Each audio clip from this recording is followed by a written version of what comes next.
할렐루야! 하루를 여는 말씀 묵상. 오늘 우리에게 주시는 하나님의 말씀은 여호수아 3장 1절에서 17절 말씀입니다. 살아계신 하나님 제목을 가지고 말씀을 나눕니다. 모세의 죽음을 완전히 왜곡한 이스라엘 백성들은 이제 새로운 리더 여호수아와 함께 하나님의 말씀을 완수해 나가게 되었습니다. 새롭게 인도하실 역사, 새로운 땅 앞에서 가장 두렵고 떨리는 사람은 바로 이 여호수아였을 것입니다.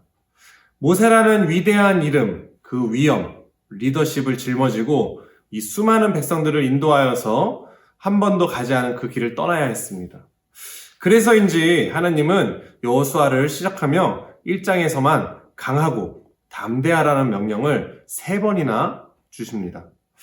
여호수아에게 강하고 담대하라 명령하시고 약속하신 근거는 분명히 하나님께서 함께 하시겠다는 약속에 있습니다. 이는 하나님이 모세와 함께 동행하여 광야의 시간을 떠올리게 하고 또 그 권능과 위엄, 기사와 이적을 이제 여호수아에게도 함께 하시겠다는 말씀입니다. 1장과 2장은 아직 이 말씀을 구체적으로 드러내시지 않았습니다. 이제 3장, 오늘 말씀에서 첫 번째 놀라운 역사로 하나님이 함께 계심을 보이십니다. 우리가 강하고 담대할 수 있는 이유는 살아계신 하나님께서 우리와 함께 살아가시기 때문입니다.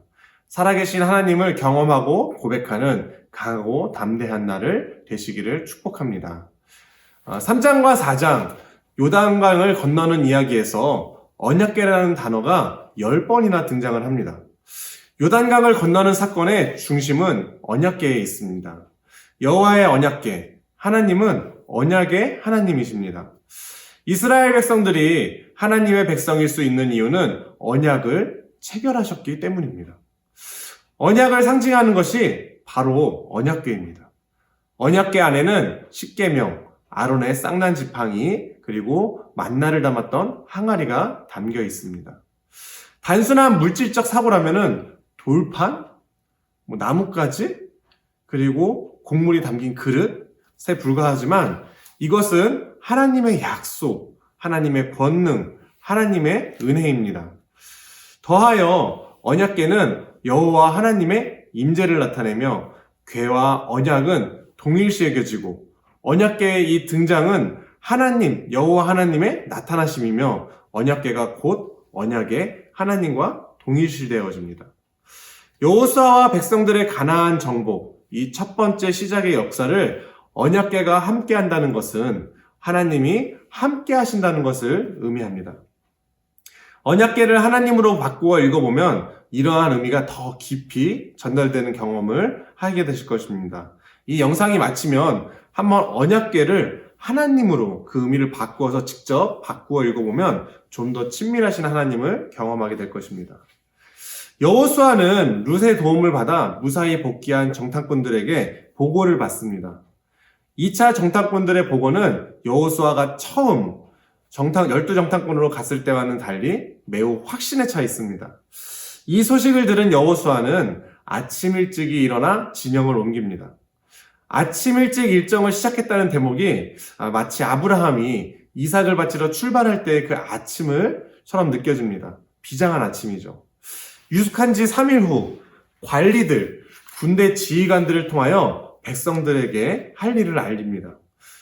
백성들이 이 가나안 정복의 시작, 요단강을 건너는 데 있어서 준비할 것은 수영복, 물안경, 튜브, 배 이런 것이 아니었습니다. 백성들이 가장 먼저 할 일은 레위 사람, 제사장들이 매는 언약궤를 보는 것이고 또 있는 자리를 떠나서 그리고 그 뒤를 따르는 것이었습니다. 언약궤를 매는 일은 레위 지파 중 고라 자손에게 주어진 임무였습니다. 제사장이 짊어진다, 언약궤가 출발한다고만 적어도 아무 문제가 없고 당연히 레위 지파 고라 자손 제사장이 될 것을 알게 됩니다.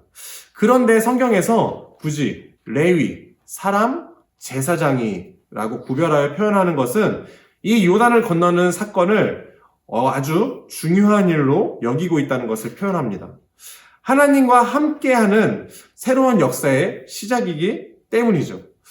홍해를 건너므로 이스라엘은 애굽으로부터의 완전한 구원, 언약으로 말미암은 하나님과의 새로운 관계성, 언약 백성으로서의 지켜야 할 율법 등을 갖게 되었습니다. 마찬가지로 지금 이 이스라엘 백성들이 여호수아와 함께 요단강을 건너서도 이 이스라엘 백성은 약속의 땅을 유업으로 받아서 이제 비교적 안전된 생활을 할 수 있는 길을 열리게 되는 것이죠. 요단강을 건넌 사건은 여호와께서 아브라함과 그의 후손들에게 주셨던 땅의 약속에 대한 성취이며 또 민족사의 새로운 시작이라고 할 수 있습니다. 새로움, 그 시작에도 살아계신 하나님께서 함께 하십니다. 이스라엘 백성들이 언약궤를 바라보고 일어서고 따랐듯이 우리는 이 아침을 말씀으로 엽니다. 오늘 이 하루는 아직 우리가 살아보지 못한 하루입니다. 그러나 분명한 것은 살아계신 하나님께서 함께 하신다는 것입니다. 언약궤를 따르라는 명령은 곧 여호와 하나님의 인도를 따르라는 명령입니다. 이스라엘 백성들이 이 명령을 따르기 위해서 지켜야 할 일들이 있었습니다. 첫 번째는 2000규빗쯤 거리를 두라 했습니다. 그 이유는 행한 길을 하나님께서 행할 길을 알게 하기 위하였습니다. 이전에 지나보지 못한 길을 하나님이 먼저 가시면 그 가신 길을 보고 따라오라는 것입니다. 따라가는데 거리를 두어야 할까요? 자녀들을 데리고 다닐 때 손 놓기가 무섭습니다. 어디로 갈지 모르고 언제 뛰쳐나갈지 모르기 때문이죠. 저도 이제 첫째에 이어서 조심스럽게 둘째 손을 놓고 주시하면서 잘 오고 있나 보면서 함께 걷기도 합니다. 그런데 하나님이 이스라엘 백성들에게 거리를 두고 따라오라고 합니다. 이것은 백성들에 대한 하나님의 신뢰이며 그냥 붙잡고 따라오는 것이 중요한 것이 아니라 이제는 먼저 가시는 앞장서시는 하나님을 바라보고 그리고 따라가는 것이 중요하다는 것입니다. 거리를 두는 것에 더하여 두 번째로 지켜야 할 일은 자신을 성결하게 하라는 것입니다. 시내산에서 모세를 통하여서 언약을 맺을 때에도 동일한 명령을 하신 적이 있었습니다.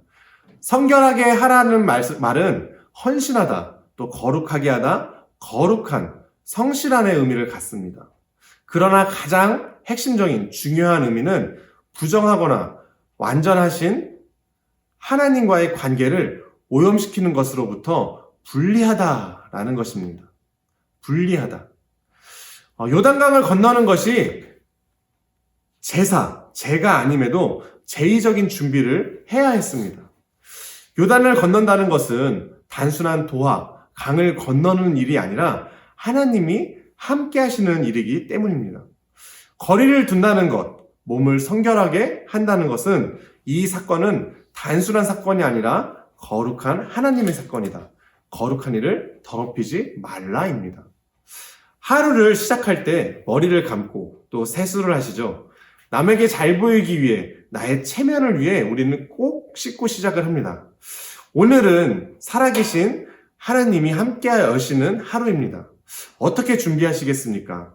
말씀을 보며 말씀 앞에 결단하며 우리의 삶을 거룩하게 분리하여 드리기 원합니다.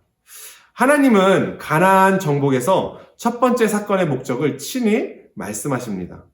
7절과 8절 말씀, 여호와께서 여호수아에게 이르시되 내가 오늘부터 시작하여 너를 온 이스라엘의 목전에서 크게 하여 내가 모세와 함께 있었던 것 같이 너와 함께 있는 것을 그들이 알게 하리라.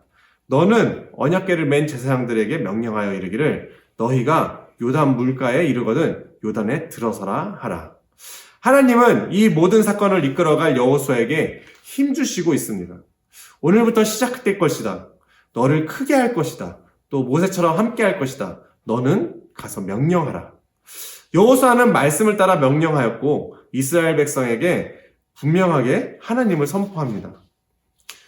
너희의 하나님은 살아계신 하나님이시며 온 땅의 주인이시다.